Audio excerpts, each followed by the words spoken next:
Welcome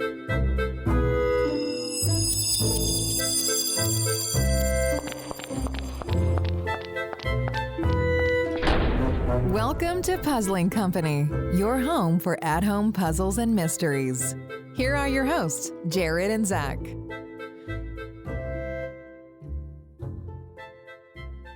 Welcome, everybody, to another exciting episode of Puzzling Company. I am Jared, and here with me always, whether in person or sometimes in digital format. It's Zach. It's Zach, here in person today, though. I was going to say, I think technically in all our recordings, I've always been in person. Have you never been recorded at your house in all of the episodes we've done? No, I think you are the only person we've had to do it. So I've never, digital Zach could be very different. It's true. We have met robot Zach. Beep boop. Beep boop. He is very present when we were getting a little too organized, a little mechanical, but that's appropriate today because we're dealing with some mechanisms. We are dealing with two of the games from Idventure and their Clue Box series. We had the opportunity to play Schrodinger's Box and also to play Davy Jones' Locker. Super exciting. You know, if you're a frequent listener, how much I love tangible things. And we are very excited to play these today. But hang around with us. We'll be right back. Violent Night. Okay, Jared, I don't know what's going on, but I really do not like this new creepy version of A Silent Night. Zach, I'm so sorry. I'm just so caught up in this new game that I'm playing. Well, 'tis the season to be jolly. Actually, this season, it's more like a murder with all of the trimmings. This new game called Violent Night by Sultans of Solve is a really cool new premium experience. You'll solve a series of puzzly clues to try to bring a killer to justice. Well, if you want to play A Violent Night this Christmas, you can go to sultansofsolve.com and purchase it there. Just make sure you don't pick it up the knife before Christmas. Well, welcome back to Puzzling Company. Here in this section of the show, we review what we have the opportunity to play. As I mentioned, we got to play two of the games in the Clue Box series by Idventure. Zach, if someone has no idea what these games are, how would you describe these games? Interesting enough, the series that they are part of, Clue Boxes, it's kind of what they are. They're these wooden boxes that come to you that have a bunch of tiny puzzles and mechanisms all around them that you need to solve to explore more of the box, is how I'll put it. Yeah, I agree. An escape room in a puzzle box. Yeah. Is what it feels like. And they're so freaking intriguing. They are. From the outside. We've had these sitting in our closet, and you have definitely heard Zach dote on certain games that have been sitting in our closet for a long time. There's a lot of them. This has been mine. I've been looking at these, and there's just so much to look at and to spin and to maneuver and to, I'm just really pumped that we finally got to open these up and check them out. Yeah. But Zach, what were our overall thoughts? Like, if you had to give me the biggest reason why people should pick up these games and maybe your biggest room for improvement for these games, what would you say? I would say like the first big overall for all of them was definitely like the manipulatable tangibility. Yes. I mean, they're clue boxes. They just have a bunch of small items and mechanisms. You can click, you can move, you can spin. It feels very nice. I know it's Jared's heaven when it comes to things that you can interact with. I love it. But yeah, it just felt really nice that you could mess with things on the box and things moved. And as you explore more of the clue box, things potentially opened and all that. And it felt like every time we would go deeper into the box, we're like, ooh, okay, new mechanism. Or we find part of mechanism that we couldn't mess with earlier is now activated. You know, like in terms of it was blocked by something and now you can move it. So that was like a lot of fun. I would say if we had like a room for improvement for overall, I would say it's narrative. It's hard because they're like wooden clue boxes. And really to put a lot of narrative into them, I think is kind of difficult. But they do give you a card that kind of explains the basic story. So like in Davy Jones, you're trying to collect the souls. In Schrodinger's Box, it's saving the cat. But that's it. You know, it's the card. They have a little bit of theming on the boxes, but that, you know, if you look at the box, it's just a puzzle box. Yeah, I want to comment on both of those things. I'm with you 100% of the way. The thing that I also like about the tangibility is that unless you use brute force, which it tells you not to in the instructions, you can't really mess this up that much. No. which is cool because it gives you a lot of freedom to play, right? Where in other games, you're more so using your mental faculties to move something.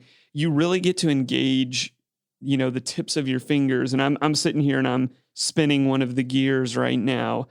And it really brings out, in my opinion, what's best about escape rooms, which is you should have cool, eye-catching, engaging things. And for them to bring that home into my house, it's like, oh, that's so cool. Like, I really, really like that they took a risk and went for a product that had a high level of physical engagement. I do agree with you, though, and on the room for improvement as well. And my thing is, it just felt like a missed opportunity, right? Because Zach and I, one of our kind of key tenets when we're looking at something is, if you give us something, even if it's just a little bit, we're going to talk about it, right? Yeah. So if this was just a puzzle box, there would not be, in my opinion, any room for critiquing, well, where's the narrative? It's a puzzle box, right?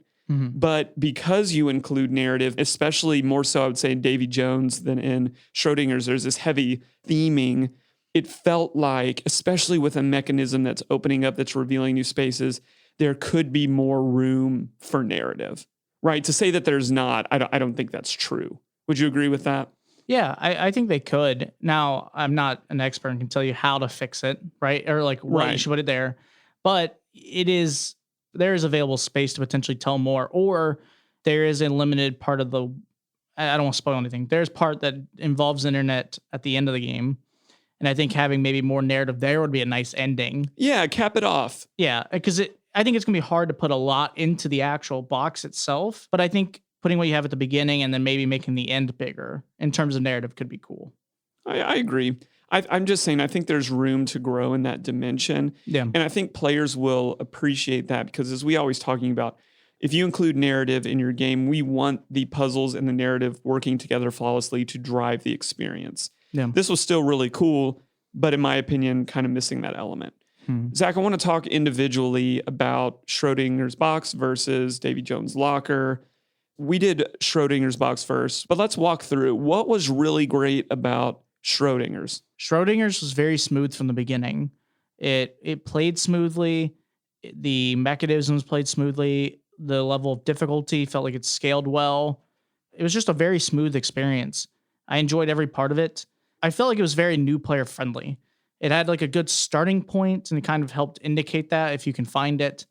And then it's pretty linear after that, what you can mess with in terms of like realizing what's next to go. Yes. Especially more in this game than in Davy Jones to a degree.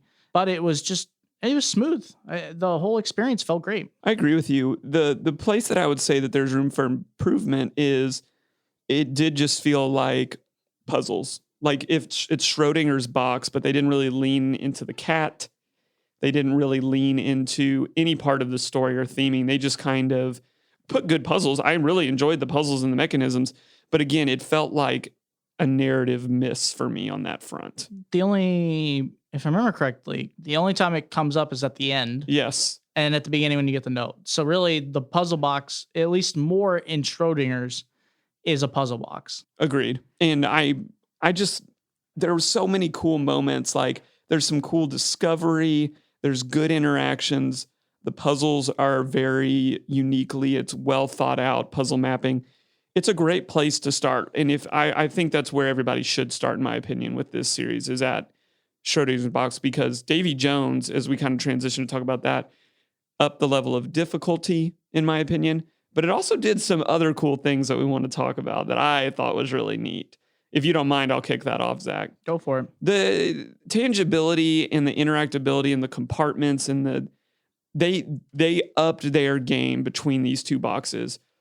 Davy Jones is so much more intricate. And in my opinion, you may disagree with me, it becomes more multiplayer friendly than Schrodinger's box. Yeah, no, it does. It really played well into more so like not what's just outside and surrounding the box, but you get big, cool reveals that feel like, if I'm talking escape rooms, like new rooms, quote unquote. Mm-hmm. Would you agree with that? Yeah, I agree. It definitely felt more co-op in this one than in Schrodinger's. Schrodinger's felt like I could play by myself and really didn't need anyone's help. And we did struggle with that a little bit. I wouldn't recommend this for more than 2 people. No, Because the box is only about 6 inches by 6 inches. And even Zach and I think we felt a little bit of tension. It was like, oh, I want to hold the box. Like, well, it points to, I would say, well, it's specifically in Schrodinger's, it felt like one of us had to hold the box and the other one couldn't do anything. Yes. At certain points.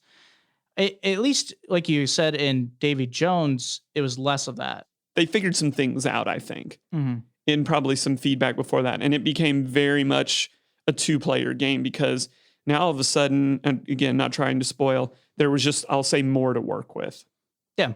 100%. Where did we feel like there was some room for improvement with specifically Davy Jones? I think the level of preciseness that you need to solve certain mechanisms in Davy Jones was frustrating. Specifically, there's one that we did that we had correct, but it had to be so precise in terms of where you had turned these certain dials, I'm going to call them. Sure. And when you pick up a certain piece that it got like stuck multiple times because it wasn't exactly perfect for us. Yes, agreed. And it felt frustrating because when we kind of give a story for what happened to us, we had done it. We had gotten the puzzle correct. Like we knew the answer was correct, but it got jammed and we were really confused. Like, okay, was it on us? Like, did we pull it weird? What did we do wrong? Because we weren't like manhandling the box. No. We clearly were like, we got it. But then we kept messing with it. And then we almost, like, I personally, I'll be honest, I almost gave up because I was very frustrated at that point. Like, okay, we know we have it and I'm enjoying this, but it's frustrating that we're just stuck. And then we found out that we kind of reset it entirely and then put it very precisely, like perfect spot for the dial to be exactly in the center where it needed to be. We pulled up the piece of wood that you needed to. Yeah, we may or may not have been starting to unpiece the mechanism. Well, we had to because we basically were stuck. We were like, okay, there's no way we can do this if we just don't figure out how this works. And then we eventually realized it just had to be very precise. Yes. And then it pulled up perfectly. And then and part of it was there was an element of feedback that we felt like should have been present there to let us know that we've accomplished it well enough, because we were working on a puzzle where we were very easily able to do the first half. The second puzzle mirrored that, but just would not let us physically, mechanically do it.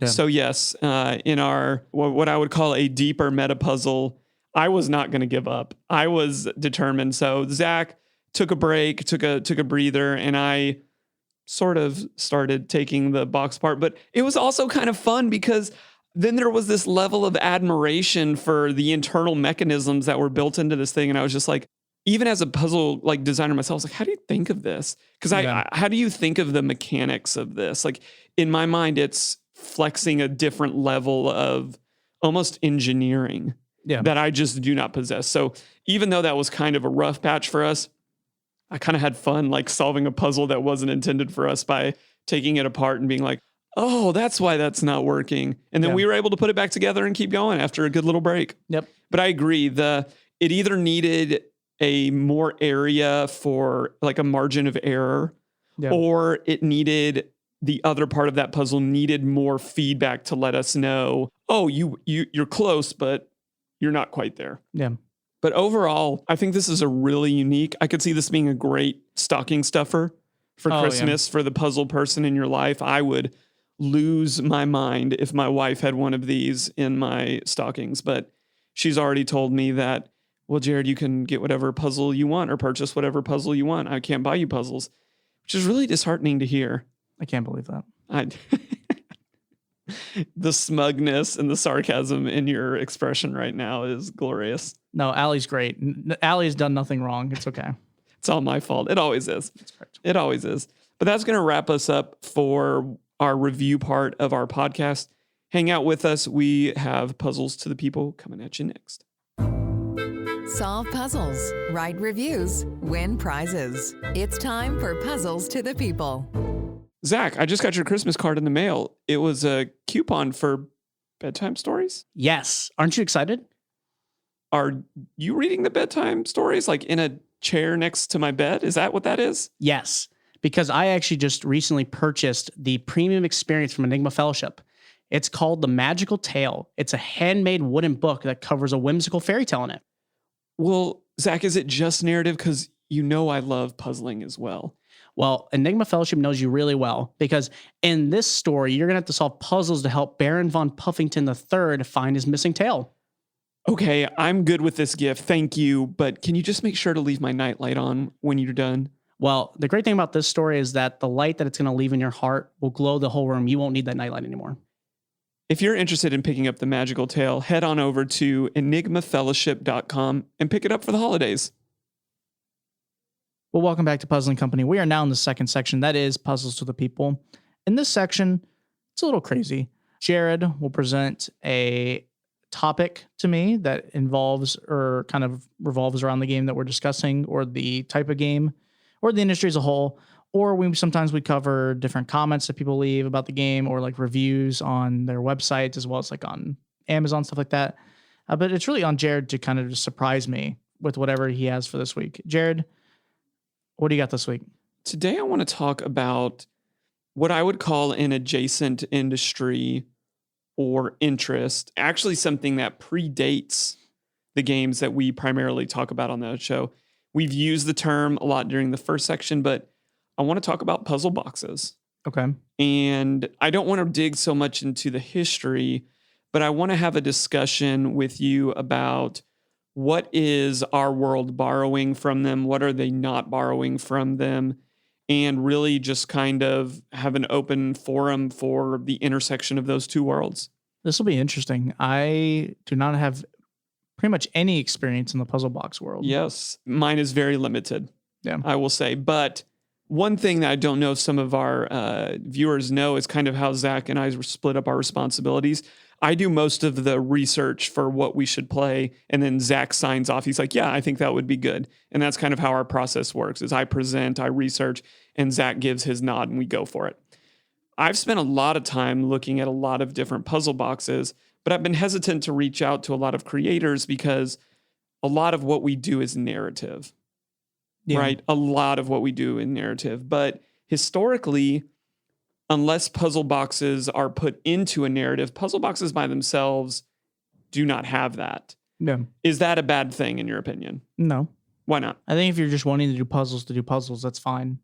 I think narrative can be interesting, but then also you can make the argument that putting narrative into a puzzle box isn't needed. But then also if it's not good, then like, why is it there? Like, Sure. I could just do this as a puzzle box and be fine. Right. Because I think the fun part of puzzle boxes is the challenge of the puzzles. It's not thinking about anything else. Right. And that's honestly like, you know, when we like played Clue Box, the narrative played into it a little bit, but what was more enjoyable, like in terms of just how it plays, is the puzzle box itself. Yes. Right? Like narrative mattered to us, but like if the puzzle box or the Clue Box didn't play more like a puzzle box and opened up and have like secrets and mechanisms, then it would fail. I think it would have failed worse if the puzzle box aspect was worse than the narrative, if that makes sense. Yes. Like I think they're just fun because I think like I said, it's interesting how they make them work. It's so fun opening it up and messing with them and being like, oh, how does that open this compartment? Yes. And how does this compartment hold this key? And how do they think to make all these layers all intertwine where if you move one piece, this is able to move now after 3 steps? Well, you bring up a really interesting point because what Clue Box I feel like did really well is they integrated 2 worlds. And we talked a little about this. It is a puzzle box meets an escape room. Yeah. So all of the logic behind solving the puzzles is, well, you'll know how to turn the mechanism once you solve the puzzle. Yeah. But that's not always the case in a traditional puzzle box. Hardly ever are there hints that are, or I guess I would call it signposting, that is obvious. Mm-hmm. So did we really, in your opinion, experience any of that real puzzle box, like what I would almost call mechanical puzzling, solving through logic that is not, oh, we've got to order our puzzle this way, or this is what I'm working with, and now I just have to put it into my inputs? Because our inputs were very obvious. Yeah. I think there was only I would say maybe one puzzle in the entire experience of both Davy Jones and Schrodinger's that was more like that in terms of that when we didn't. I think it's honestly more because we just weren't fully experienced in this stuff, is that we saw it and I was like, okay, I think that's what I got to do, but I'm not positive. And it was not clear that that's what I needed to do. And then when I found out that's how it worked, I was like, oh, that's cool. But that was like one puzzle that I felt like it wasn't clear what I'm trying to do. Yes. It was just more of like I see this, I'm going to try this. And then I was like, Yes. oh, wow, that's kind of cool. Okay, so that brings up a really interesting point that I want to talk about. Okay. And this is a theme that you and I dealt with recently that is a prominent aspect of puzzle boxes, but doesn't exist, and in my opinion, shouldn't exist a whole lot in the world that we cover and or escape rooms. So a little context. Zach and I, at the end of last week, or in the middle of last week, we went to Kentucky, to Lexington, Kentucky, to Countdown Games, which is a really, really cool escape room in Lexington, Kentucky. Sets that are massive, multiple rooms to tour. Yep. The owner's name is Peyton, was a really kind and gracious host to us, showed us around some of the stuff that he's working on. And it is, in my opinion, worth traveling if you're anywhere in the South to come check out this place. But as we were doing similar things that we do in this podcast, but about escape rooms, we were talking about some of our experiences. And although we loved it, there was one puzzle type that existed in a lot of the games that we really struggle with. You know what I'm talking about. It's 3 words. Wait, you say a puzzle type that we struggled with? That we feel like doesn't always lend itself best to escape room style formats. Oh, I was just gonna say like logic puzzles, but that I'm thinking of that specific one. If I said the shield puzzle,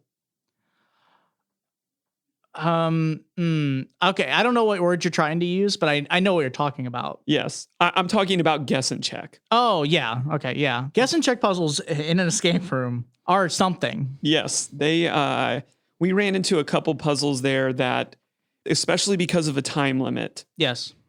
just didn't feel super appropriate. Now, in the at-home world, there's not often a time limit. Nope. So I feel like there's a little more leniency there. But puzzle boxes run on this. Puzzle boxes are all about testing your mechanical hypothesis to try to get the box to move, shift, so that you can move. Oftentimes, you don't even know what your input is. Yep. So at the intersection of that in our world, what do you think about that? What do you think about guess and check type puzzles? In the at-home world, I think it's fine. I think it's interesting because I'm not a huge fan of those types of puzzles in general, Yes. but it has its place. I think having, like you said, like puzzle boxes, having that makes sense to a degree, because I think a lot of puzzle boxes that are designed about that are supposed to be more difficult. Yes. So it is about testing your theory and like mapping out what you think it will do, and then thinking of how the inner parts of the mechanism works.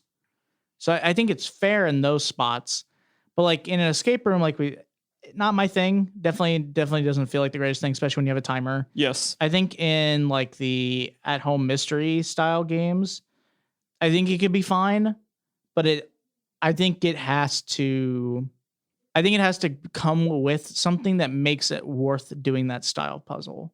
Like the puzzle box is an example. That is a good medium for that to work with, right? Yes. But if you give me a guess and check with like, I don't know, like 6 words, and you're trying to make me find like the word combination, but it's literally just a guess and check of figuring out how it lines up. Yes. That kind of seems dumb, It's in my hard. opinion. Right. But it depends. It's all about using it in a good way. I don't know. That's how I'd word it. And just to get some clarity on what we mean by like a guess and check puzzle, it's a puzzle that doesn't have any logical solve beyond experimenting. Correct. You have to try something and it may not work. The best example that I can give is, let's say it was a puzzle that would order. You have 10 buttons and you have to figure out the right order to push those buttons in. The minute that you pass one out of order, everything goes back and you start from the beginning, right? Yeah. I don't particularly care for those puzzles because there's nothing really beyond the guessing and checking to solve it, right? Yeah. It's a very elementary, time-consuming way to implement something. Those are the types of puzzles that I'm talking about. And I do agree with you. I feel like there is some room for that in ours just because there is no time limit. But at the same time, it can become very frustrating because we're so used to, again, signposting and cluing that directs us towards a very definitive pathway or answer. Yeah. But let's talk about that in puzzle boxes.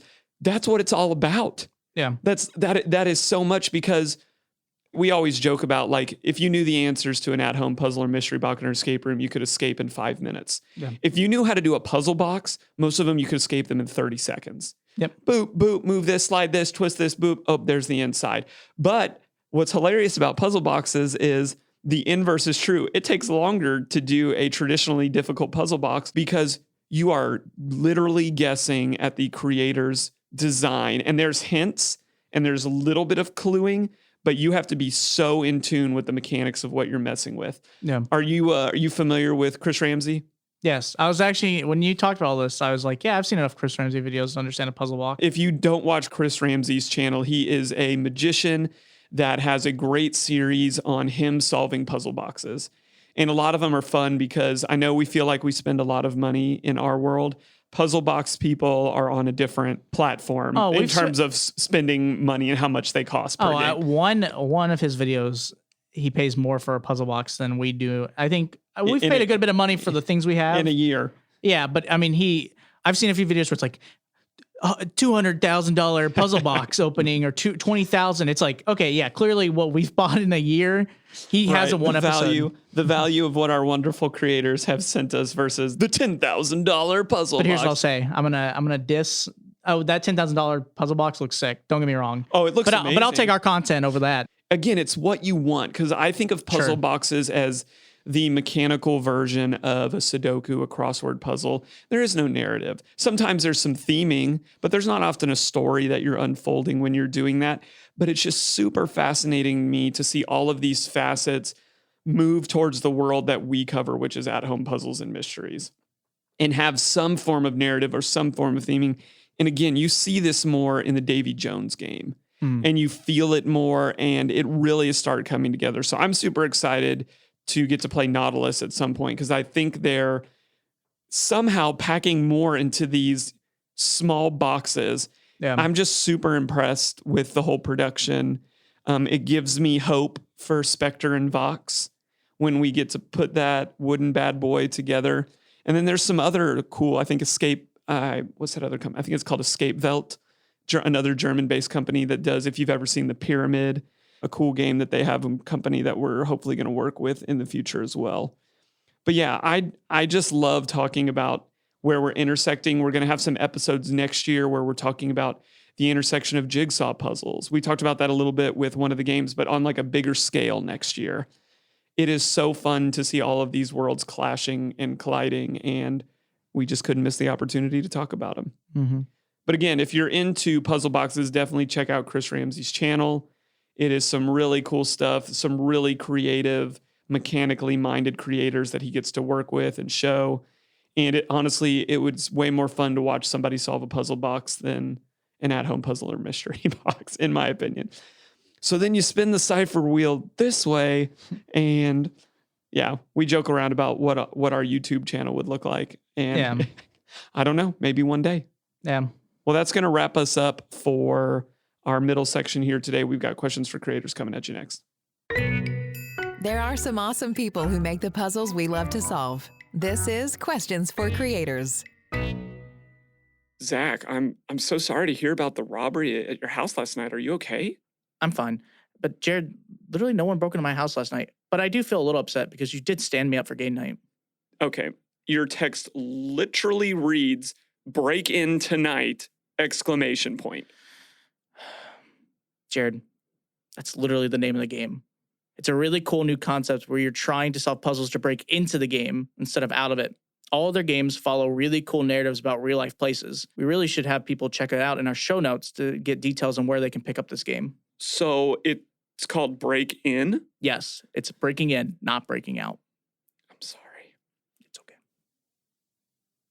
If you are listening, you are now in Questions for Creators. Welcome back. Thanks for hanging with us. This is a section where we get to meet the awesome people that build these games, design these games, or play a large role in either their implementation, manufacturing, etc. These are just really cool people. So we're excited, again, to have creators on our show to talk with them. I want to jump right into it because, I don't know, anytime we get to work with someone, an overseas creator, I just feel like we get to learn a lot. They're coming from a different culture, a different standpoint. So we are just going to stop talking and let's get to know them a little bit. So tell us about yourself and your company. So my name is Alexander, and I'm ex-IT engineer, and yeah, we started the company around 5.5 years ago. CEO, you have to say. Yes. Okay. Yes, my name is Chris, and I'm the sidekick of Alex.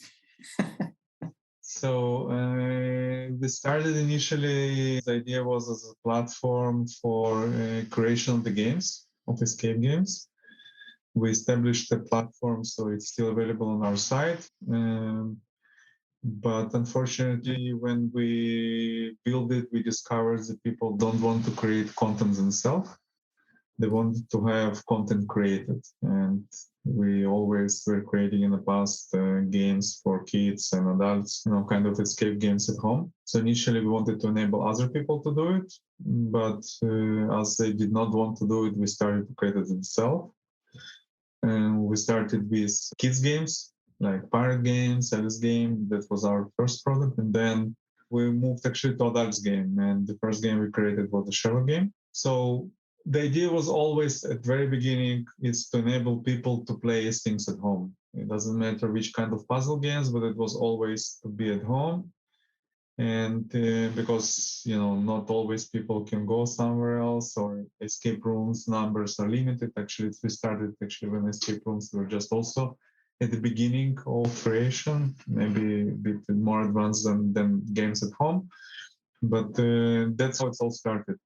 And then we started slowly discover all other directions of different kind of games, online games, escape games, pure, and the always direction was to create more and more immersiveness of the games. And same as puzzles, right? So to try to create really an atmosphere or a feeling of the person being in the game, not simple card games, or like we do not do card games as of now. It's more about an atmosphere and creation of the product more being more visually appealing to people. That was an idea, and yeah, that's how we started to move into different direction of puzzle games. Where did the inspiration for combining an escape room with a puzzle box come from? So we have an additional partner. He is located in Russia, and we created one of the detective games together. He was also building an escape rooms in the past. So, and yeah, I mean, we're always thinking about some wooden products. Together, we had some different ideas for some different games initially, but then we came to the idea of the puzzle box. And he created the first prototype. We tried it, and people liked it, and that's how we came, to build more experience and our experience and people experience into the boxes. And now we're trying different mechanics. We have additional people on board who are working also on this idea. And we also always have also story behind it. It's not only the box. It might be the story might not be the important part of the box, because still we focus on the wooden product. The story is not so important as maybe on the games, but still we always saying that the story behind the product is also important part of it, because you always need to reach some target at the end, and this target should be not just opening the box, but also revealing some mystery behind the box. So, for your personal experience, what's harder, designing the puzzle itself or the mechanisms? Mechanisms, because we are using quite complex mechanism. Development of each box takes 6 to 8 months. Okay, so with, of course, exchange starting with ideas what we want to have there until testing and first prototyping and so on. But very difficult. I mean, so we need to try to have a combination, of course, of very good mechanism, the size and the price. Right, it's important because you can make a box of 3,000 euros, but no one will really buy it, right? So we want to make these products available to people and to fit complex mechanisms, because we do have quite complex mechanisms in this small box. This is the most challenging part, right? But I think it's divided in two parts: the mechanisms and the story around it. right? And yeah, sure. But he asked, what about more challenging part of this? And mechanism is the most challenging part of creation, because first of all, you want to create a different type of variations. We don't want to repeat ourselves all the time, right? I mean, you don't want to create several mechanisms or repeating them, because people just will be not interesting. And not only mechanism, but also make a puzzle out of this mechanism. So you can make maybe very complex mechanism, but you also need to create a puzzle behind it, which will be solvable and of course not destructible, because people trying at least to damage product. In some cases they succeed, because product is still fragile in the way it is. So it's a combination of things. So just, you have a story, you have an idea of puzzles, you have visuals, and you have mechanisms, and you need to fit it all in same format. Plus, it's a manual assembly. People need to be able to assemble the product properly, because assembly takes it's quite complex part of it. Plus, you need to think about resetting the product also in a way that it should be resettable. So all these things are, you need to consider all these parameters, and that's why it takes, as I mentioned, it's quite a complex product from 6 to 8 months, and we have an engineering team and people working around it. So that's. I have to say, good that you're doing the job and not me.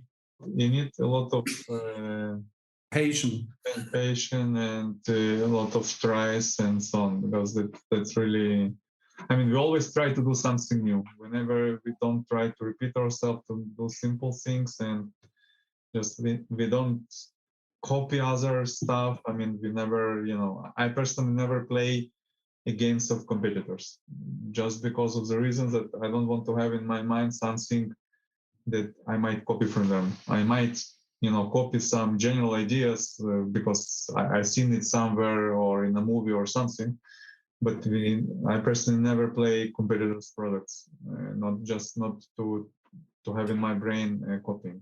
Yeah, but that's always a problem. We have no competitors at the beginning, because there are brand new game concepts or games, Yeah, for Cluebox, yes, for others, but also now for boxes, some others are coming, and definitely people will come, because concept is interesting, and we see that concept is interesting for people, and it's reflected in the feedbacks we get, because we get majority, like I would say 99% of feedbacks are great feedbacks to what we do. So that's also the most important satisfying part of the end, that people say, yeah, this was a wow experience, and that's really cool.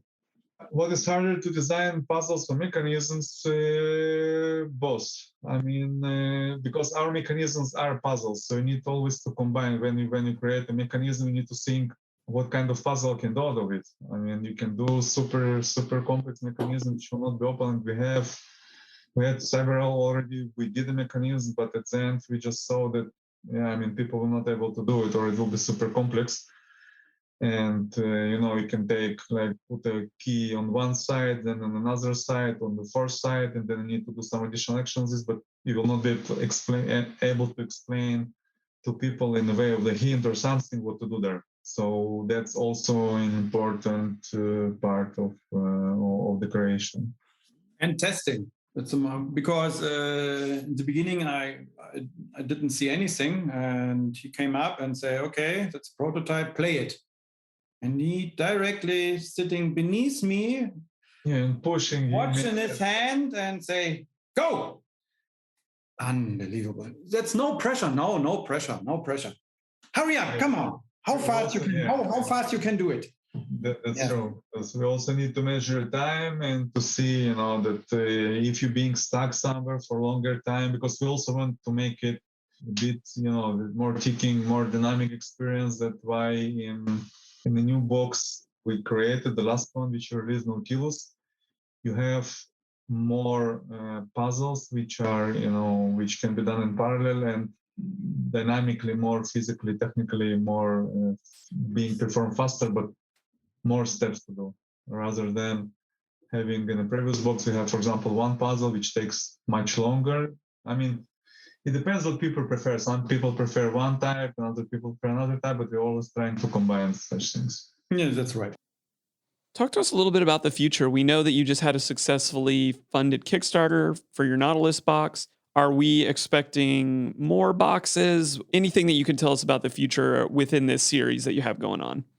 Alex, I'm interesting as well in this question. We can tell you as little as we can. Definitely we work on new products. There will be new products. Some of them orchids. So currently we work on 2 in parallel, and one of them will be something special. So it will be different from what you used to see. We also discover different directions of puzzle boxes. We do some kind of, you don't call it a puzzle box, we call it more a present box where you have, and we're trying to do it resettable. I don't know if you saw our cryptos. We have heart, Tin Woodman's heart, and we also work on other products where it's maybe not for puzzle core people, but it's something if you want to surprise with someone with some special wooden treasure box. That's something we will also work. From the main line, yes, we plan for next year, I think 2 boxes. And a question we ask everyone: what are you currently playing? That could be another like at-home style game. That can be a video game. We just like shouting out other creators and being able to see like what you've been enjoying to play lately. Yeah, that's a good question.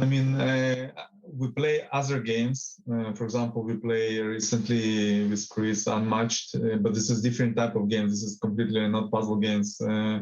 No, not puzzle games. Any game, Unmatched, it was fun. It's something like direction. We play Magic, for example, Magic cards. The good thing is Alex don't know much games. Yeah, I'm not the expert in board games and everything else, and it's like Christmas for him. I'm bringing a new game, everyone knows, but he don't know, and that's cool. And I can beat him, easily because he don't know the game. That's not true. Not easily. But for me, game industry. First of all, I grow in a location when I grow in USSR in Russia, and we did not have games. We had very basic things, but in our childhood and in our we did not have this board games things. So now it's also being discovered and growing in Russia, but at our time there. So I'm not actually.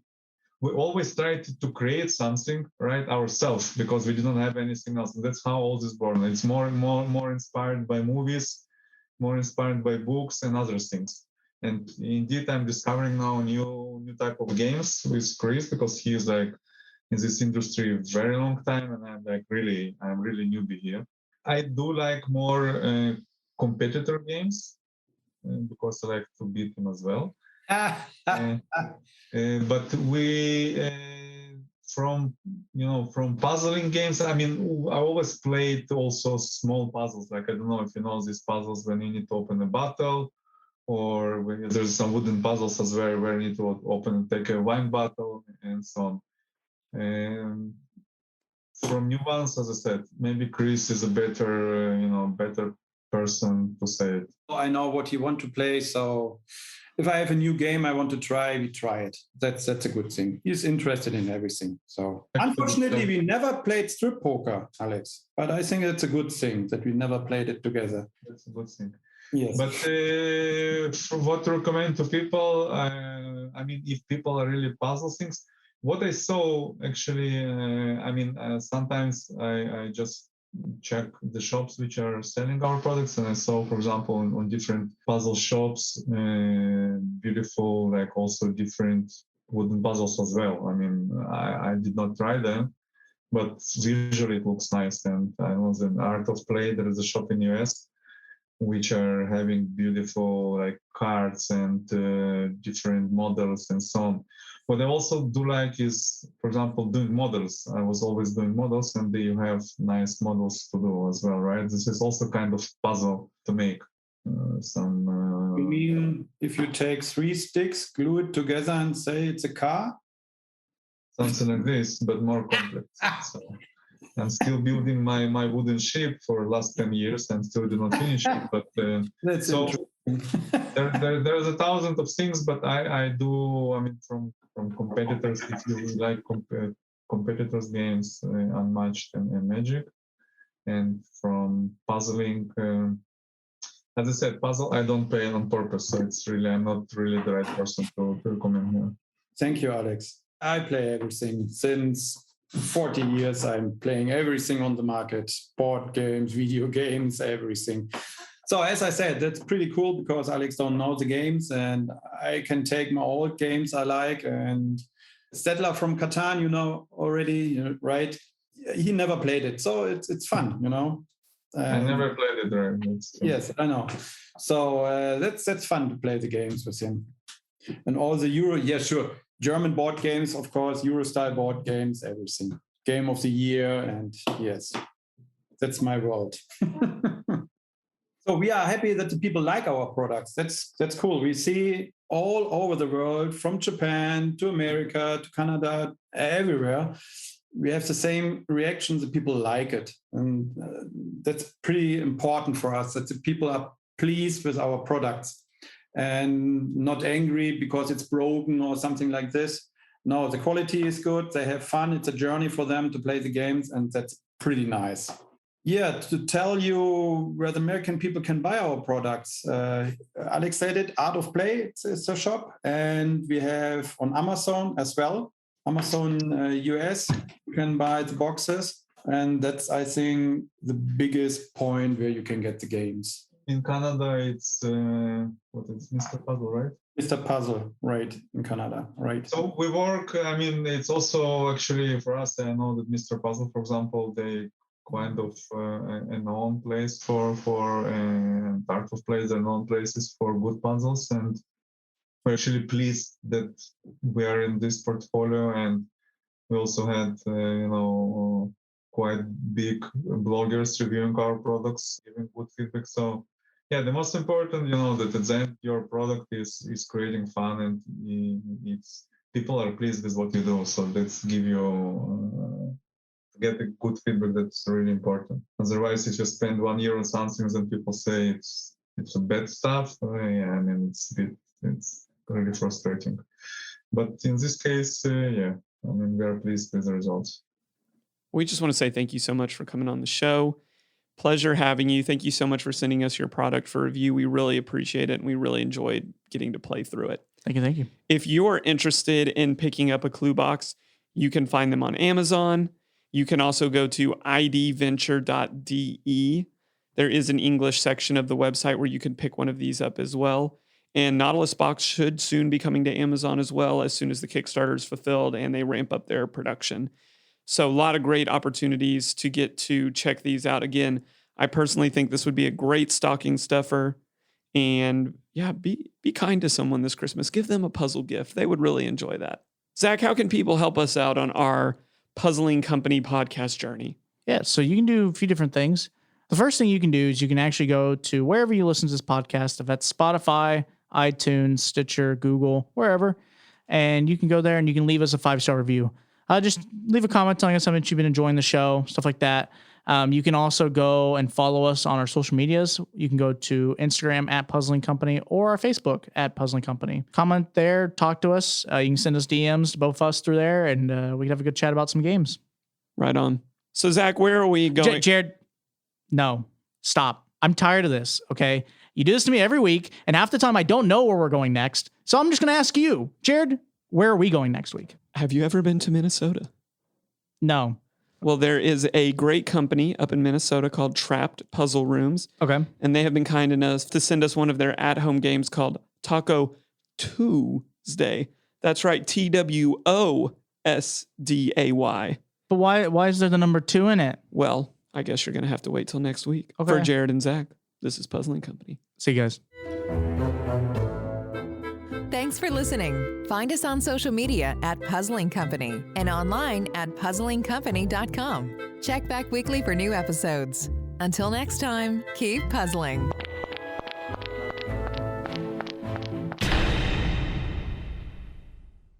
This has been Rogue Media Network podcast.